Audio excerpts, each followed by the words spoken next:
સ્થાનિક સ્વરાજની ચૂંટણી દરમિયાન વડોદરામાં રાજકીય ઘર્ષણની ઘટના સામે આવી છે।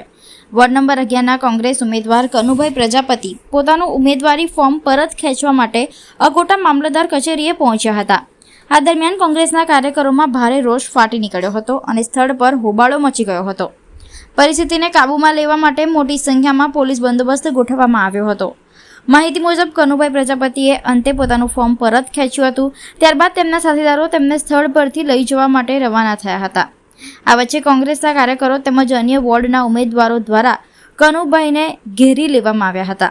પરિસ્થિતિ એટલી તંગ બની કે કનુભાઈને લઈને આવેલ ગાડીનો પાછળનો કાચ તોડી નાખવામાં આવ્યો હતો। પોલીસે તાત્કાલિક હસ્તક્ષેપ કરીને કનુભાઈને સુરક્ષા પૂરી પાડી અને તેમને સુરક્ષિત રીતે કારમાં બેસાડીને સ્થળ પરથી રવાના કર્યા હતા। માટે કાળો દિવસ સમાન છે, કારણ કે જે કોંગ્રેસના ઉમેદવાર હતા 11 નંબરના આજે અહીંયા ફોર્મ આવીને પાછું ખેંચી લીધું।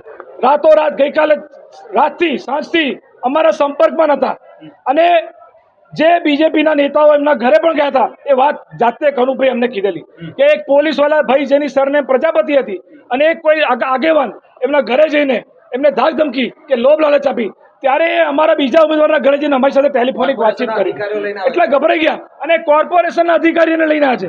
મને હમણાં જ જાણવા મળ્યું કે જે વોર્ડ નંબર 7ના કોર્પોરેશનના અધિકારી એક કનુભાઈ પ્રજાપતિ લઈને આવ્યા। કોર્પોરેશનના અધિકારીને શું લેવા દેવા?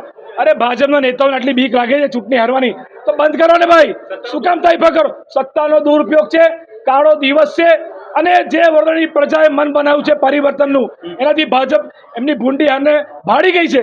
માટે હારવાની બીકે અમારા વોર્ડ નંબર 2ના બીજા ઉમેદવાર પણ અમારાથી સંપર્ક વિહોણા છે।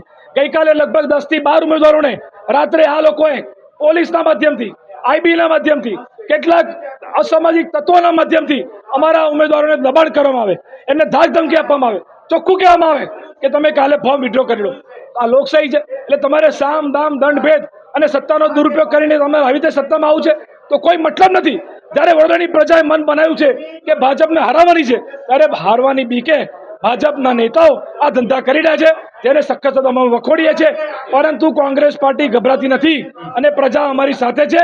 આવનારા દિવસમાં પરિવર્તન આવશે એ અમને વિશ્વાસ પણ છે અને કોંગ્રેસનું બોર્ડ